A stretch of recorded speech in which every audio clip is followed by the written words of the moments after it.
បាទបទនេះនឹកខ្លាំងណាស់បាទផ្ញើជូនដល់បងប្អូនយើងទាំងអស់គ្នាដែលកំពុងតែនឹក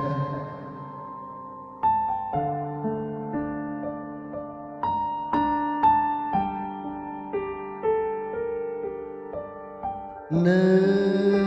ចាំទេមនុស្សម្នាក់នេះមានរឿងរ៉ាវច្រើនណាស់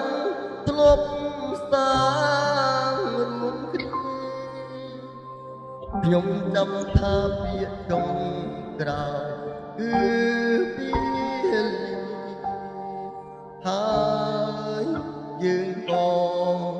បែកគ្នាត្រឹមនោះ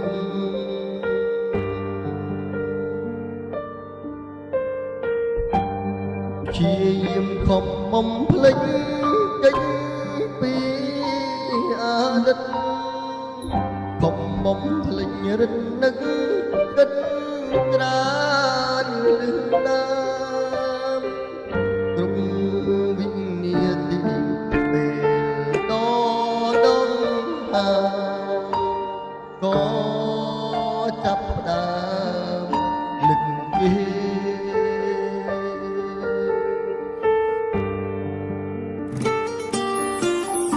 មានឱកាសចង់អបកាយគេ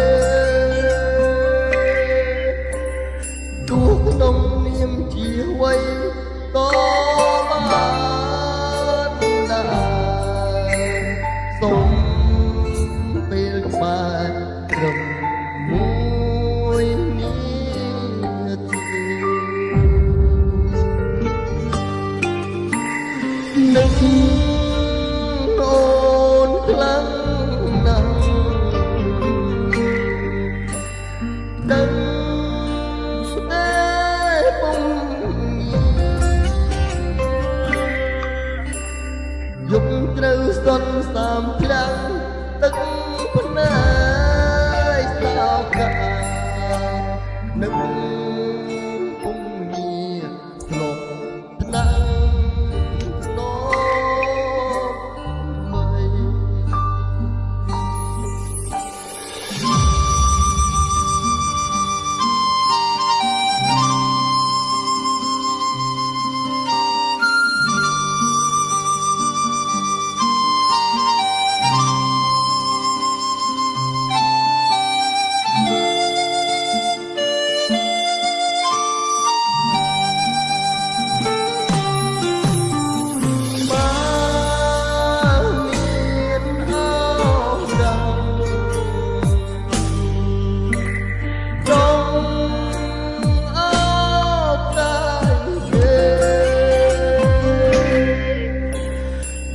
ក្នុងនាមជាវ័យក៏បានដែរ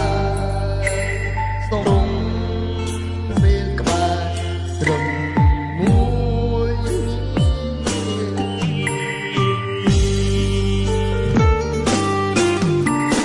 នឹកអូនខ្លាំងណាស់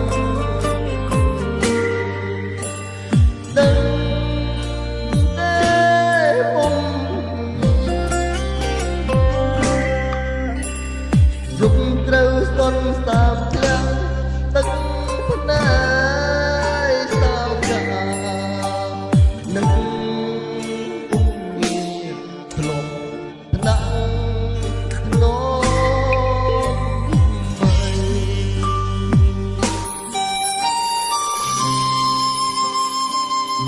អរគុណបងប្អូនមានកំហុសខុសឆ្គងសូមអធិស្ឋាន